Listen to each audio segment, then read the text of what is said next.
content creators, we know that your path is tough. And we know that you are the first believers in you as well. And we know there are people that believe in you. We want to connect you with those people and make them help you grow. Welcome to our series entitled the IAM Podcast, a podcast about innovation, business, and most importantly, people.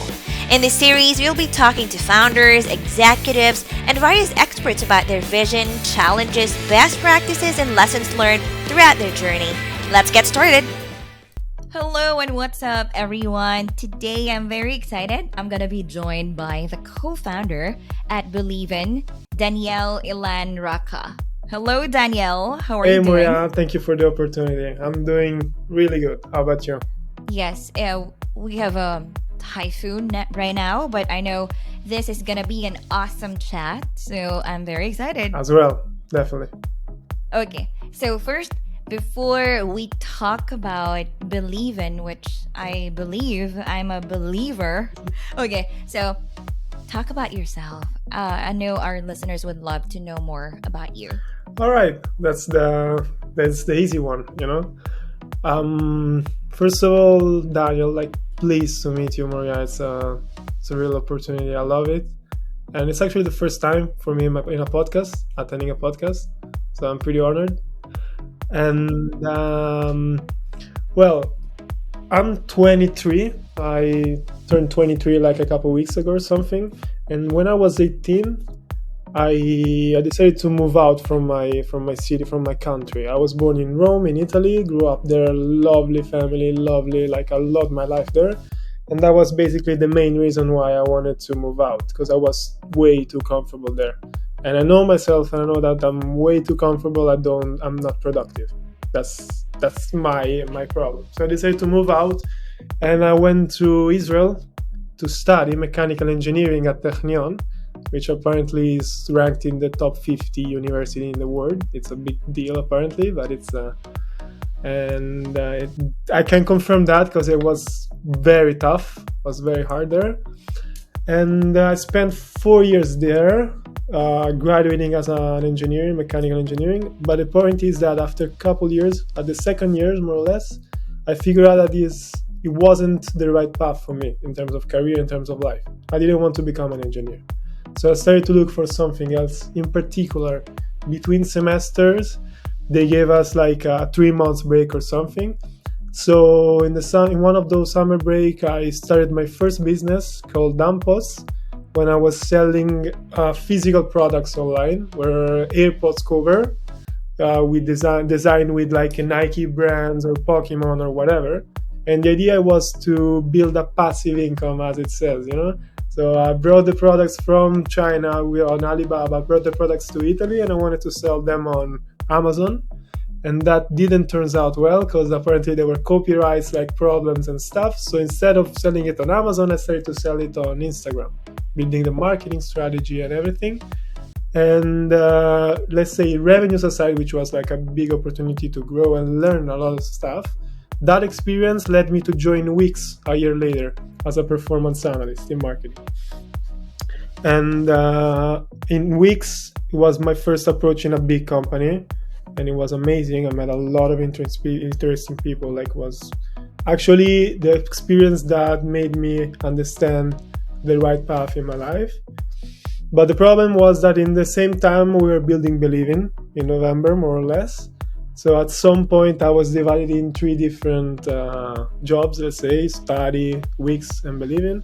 So at the end, in March 2022, I had to make a decision, and I decided to leave Wix while continuing my studies and being half-time, let's say, but actually full-time on Believyn as well.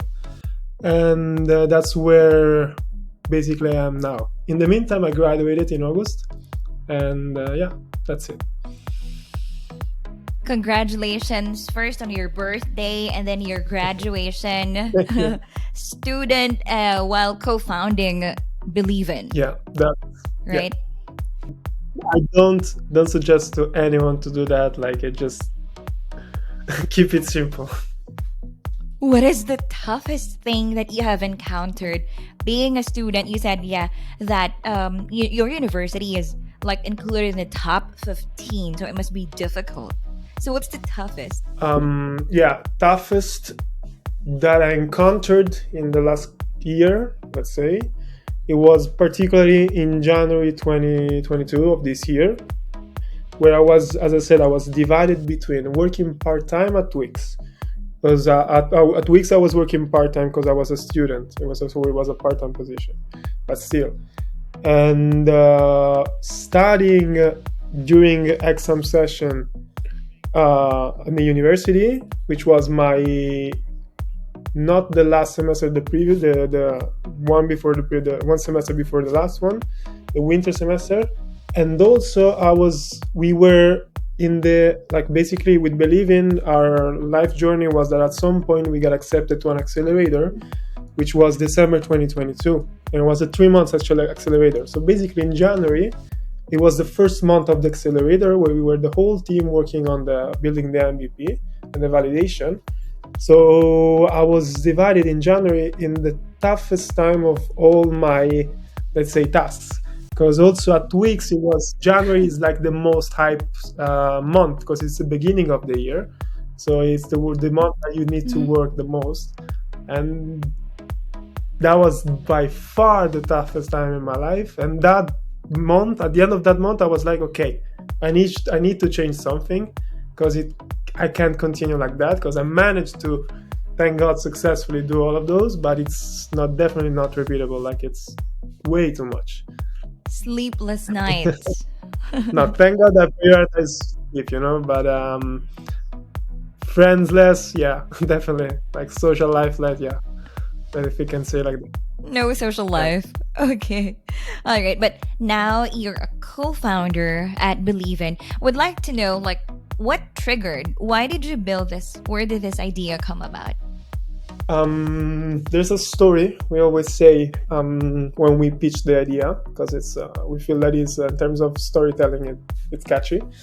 And basically, I'll do it in first person. I'll tell it as it's my story, but it's actually my brother's story. It's David that at some point he calls me and he's like, check out this guy.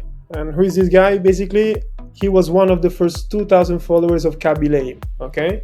And Believyn is the TikTok guy that does like that, doesn't speak and just like that. Do you know him? It's like the most famous TikTok account in the world currently, like 150 or 60 or whatever million followers on TikTok without even saying a word.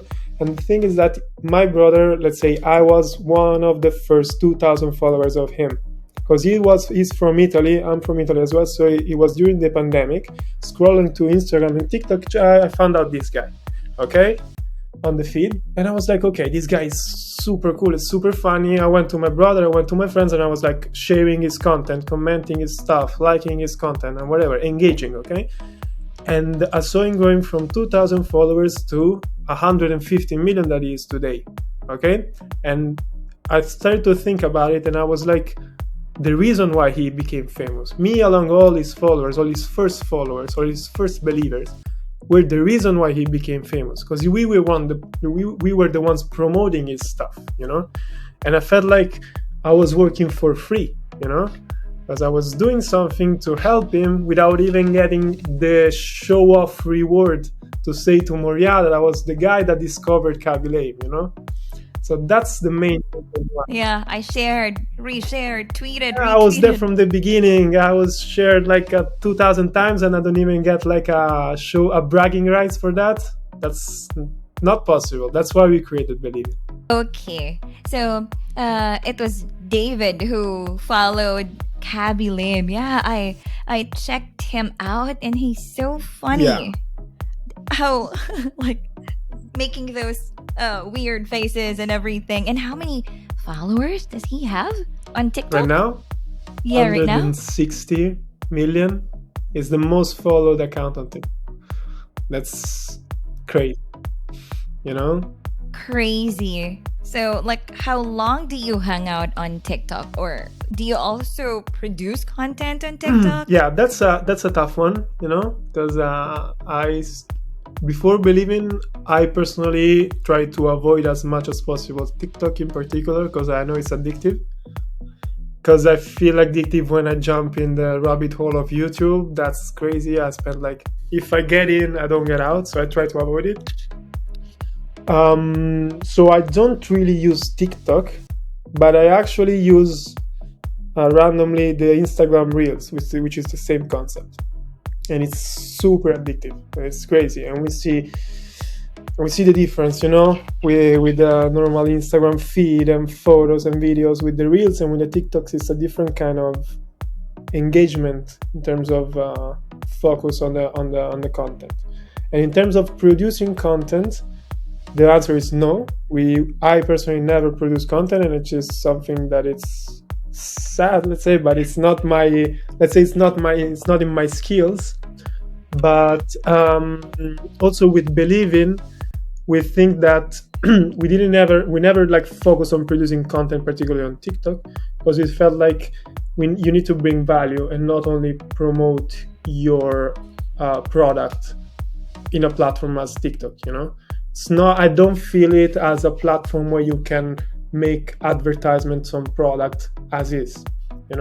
You need to bring value with the advertisement. Okay.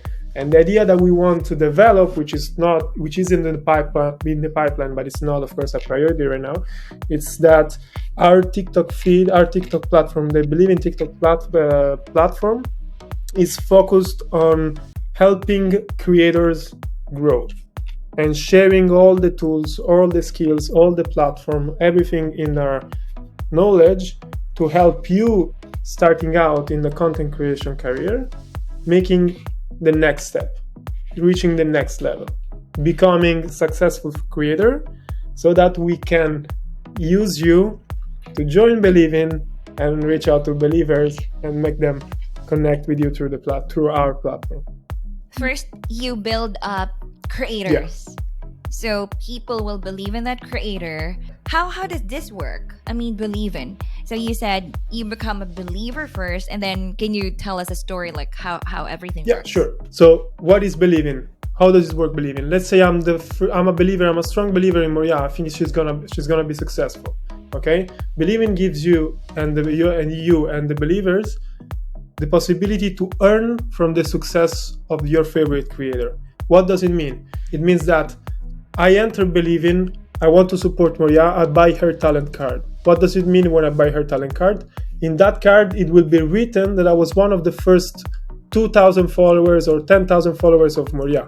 Okay, so first of all, I will have the bragging rights. I will have something that I can see that says that I supported this talent. And if you become famous, and if you become the next, Joe Rogan with podcast, I will see this card and I will be like, wow, I supported Moria on something that he's talented on, and I made her famous. Okay, this is the first step. The second step is that card gives you the right of entering your milestone-based path to success. Okay, as it is now, you enter Believyn, you buy the card, and if Moria, from the moment you bought the card to 7 days later, which is in the stocks of 7 days, okay, in 7 days he reaches 10,000 more followers or 50,000 more followers, and of course the number is related to the creator, you will get rewarded in coins. Those coins is an internal tokens of the platform, and with those coins you can either use it in the marketplace to buy stuff related to Moria itself, like either your merchandise or a dinner with you if you want to provide it, or something that Believyn itself gives you, which could be, like you can convert it to dollars, or to buy an Amazon gift card, or to buy an Apple AirPods or whatever. We want to build a platform where you get rewarded for the support that you give to the talent. Oh, okay. So I can also decide on what to give as a reward to the raving fans. Is my understanding exactly? Correct? Because you as a creator, we saw that it's hard to make you committed to something like that, because we have an history, okay? We have a history, and we started with something similar, but it was different. And the similarity was like that you actually could invest in people's talent by buying this card, and the value of that card, the reward that you get is the benefit given from the creator, So let's say you sell your cards and it says that to whoever buys that card, I will give a dinner with me. Okay. And the idea was like, okay, this is the card.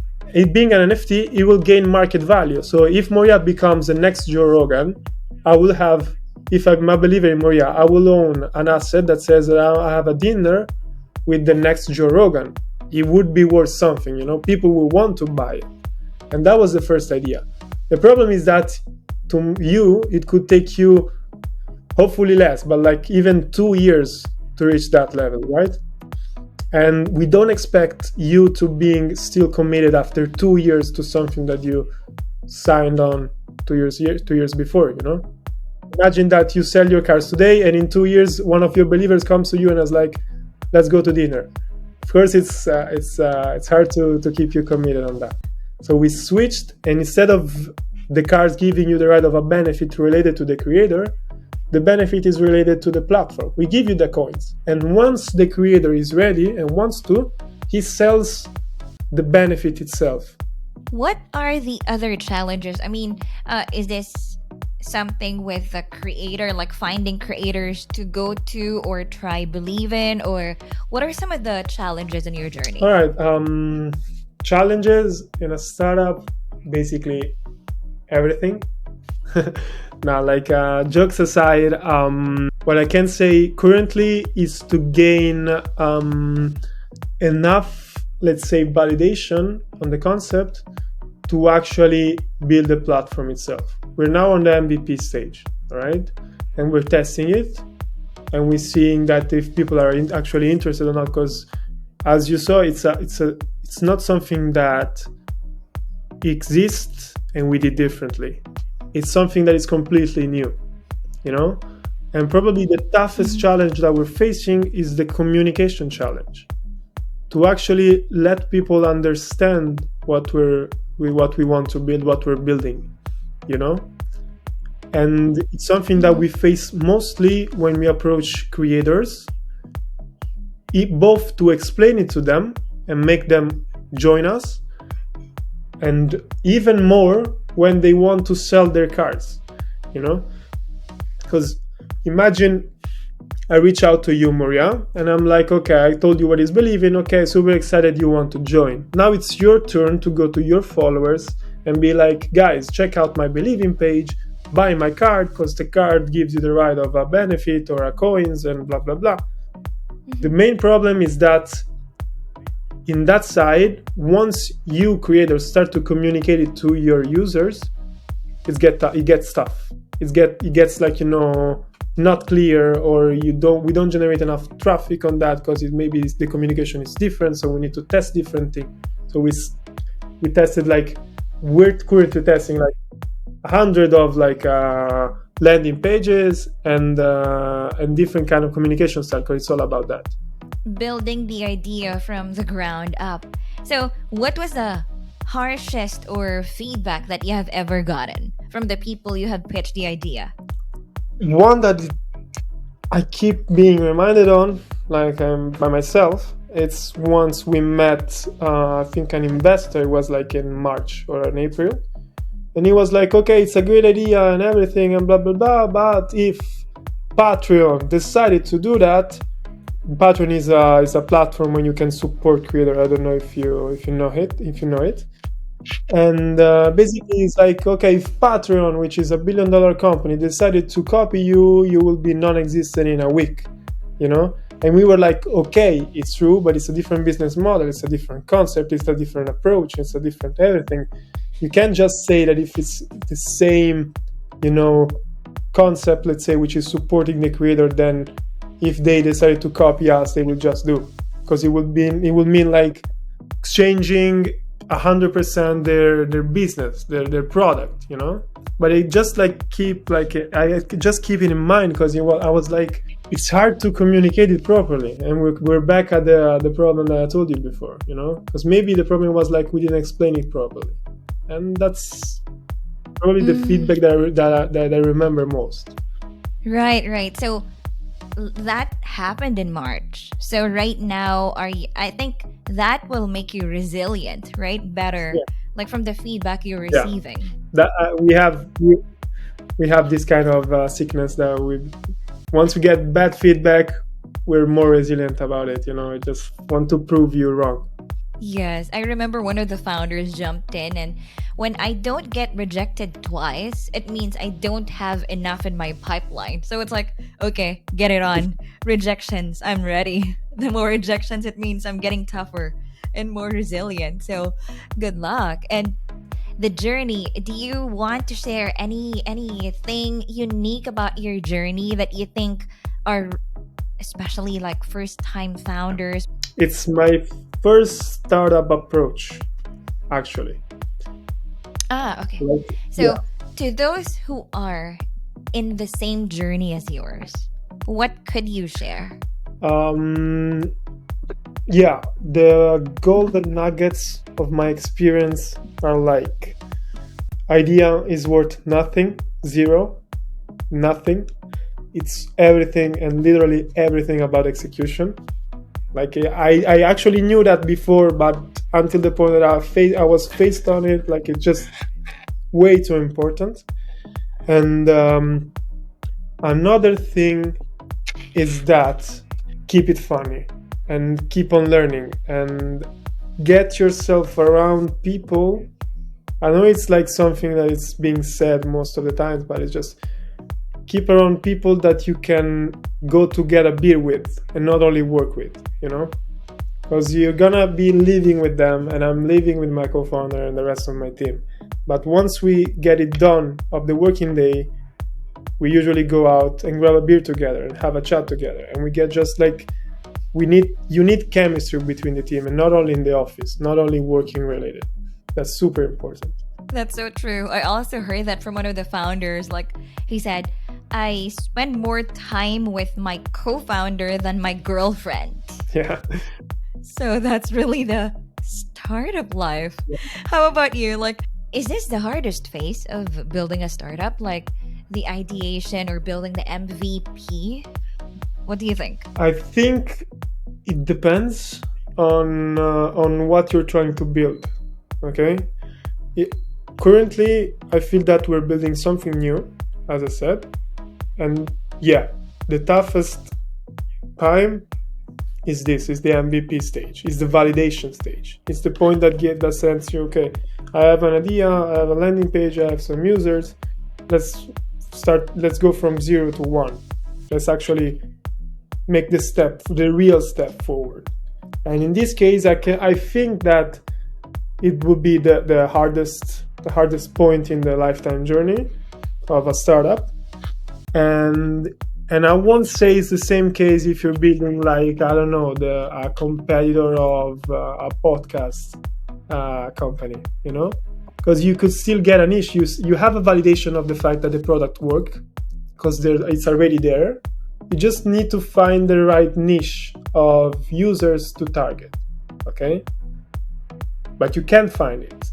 If you're building something new, you need to actually also understand what product to provide, and then understand what niche to provide to go to, and then understand how to communicate it properly to that niche, and then it makes me also think of Yasha. Like, your customer has a lot of face. Like, it could be this or it could be that. So you really have to talk with creators. Like, is that what you're doubling down right now, or where are you putting a lot of efforts on right now? So we're divided in terms of strategy. On one side, we want to focus on creators and find creators and use them, let's say, for influencer marketing to promote the platform. But the tough part is that it's hard to communicate with them in terms of reachability, because either we're not a big company, of course, so either they don't answer, or they answer after a week or 2 weeks, and we don't have time. And we don't have, we need commitment if we text you. We need to find the right way to find and onboard creators. That's one of the challenges that we're currently facing. And on the other side, I'm on that side actually. We want to build a marketing strategy on social media and PPC and YouTube ads and whatever, because you can of course invest and believe in talents that promote the cars themselves, that are validated, that are verified from us. But you can also join Believyn and Believyn Kabilame itself or D-Rock or whatever. Okay, we don't need the creator itself to promote the card, but of course he will be the best one to promote it, because he will reach out to actually his first followers. Yeah, the main strength is between those two approaches, and we're trying to test both by keeping expenses and efforts as low as possible, like in a smart way. So you guys are funding this business right now, or are there any investors? Or no, we started. The journey that we face is that we got accepted to this accelerator. We stayed for 3 months. We developed the beta, and we launched the beta, and we closed the beta because we was like, okay, let's maybe keep it private because we need to build it as an exclusive platform, and that's where we are now. And in the meantime, the first 3 months, 4 months or something, the whole team was committed without salary, and that was the real validation that we had, that people outside from me and my brother were believing on us, were believing in them also for free, without being paid. And we included like a CTO and a blockchain engineer, which is like the most paid employees that currently in any company. And the good thing is that validation made us have good talks with investors, particularly in our safe rounds, which was around May 22. We closed a safe round of investment, which is like the pre-seed round, which is like the perfect timing to raise money, and not a huge amount of money that made us a new employee round, but it extended our runway, and that's how we're financed right now. And it was powered by Flory Ventures, which is a Web3 VC based in Spain, which is helping us all around. And it was the best, how can I say it? Partnership, if we want to call it this way, the most valued one, the strategic people that actually join us and believe in us. Not just in for the money, but they really want to help you. They're aligned with you and things like that. And I can also circling back to the first one you mentioned, the challenges of, early believers, people will, when you reach out to influencers or big creators, they'll ask you how can I benefit, or how big are you, right? Okay, hey, wait, we're just starting. So if you can pitch your elevator pitch, can we hear that very quick? What's your elevator pitch? Our elevator pitch is what if you make money from other people's success? And that's what we're trying to build, a platform where you can support people, your favorite talent, your favorite singer, and make money out of that. When they have questions about your product, how can they quickly connect with you? Sure. We're now changing and rebranding in our social platforms. So, of course, reach out there. We're on Twitter, LinkedIn, Instagram, TikTok, and whatever. But even though it doesn't feel like professional, it's only because we're rebranding all over. Or you can join, and that would be the best way, you can join and sign up in our landing page, which is believyn.com.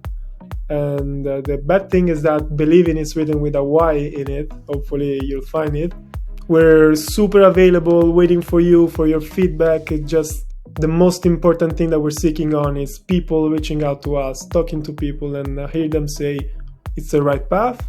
And if it is, we'll go with everything that we have on it. By the way, if you can add up something to your name, I am Danielle, your blank co-founder, can you complete that? What kind of co-founder are you? How do you want to be known for? The first believer. Oh, yes. Danielle, your first believer, you're putting creators here, believing and investing on someone's growth, right? Yeah. Okay. Thank you. So if you can talk to content creators, what's your message? Yeah. Content creators, we know that your path is tough. And we know that you are the first believers in you as well. And we know there are people that believe in you. We want to connect you with those people and make them help you grow. Imagine that you have an army of people, of believer, that whatever you say and whatever you ask for, they help you do it. Let me reach 10,000 followers, they help you do it. They'll share your content. Let me get 1,000 likes in my next post, they'll help you do it. In Believyn, we will connect you with those people. Just reach out to us because we're looking for you. We're looking for talented people. We're looking for people to learn from and to work with, to actually understand and tackle the creator economy, which is the best market to work for today. Thank you very much, Danielle, and all the best to Believyn. Thank you. It was a hell of a ride. I love it. This podcast is powered by IAMOps.io. Optimize your cloud infrastructure and CI/CD process with IAMOps.io dedicated DevOps team. Check out www.iamops.io and get a DevOps team now. Make sure to check out www.iamops.io if you want to know more about us. Subscribe to our podcast so you can get notified every time we post a new video. Thank you, and you have a great day.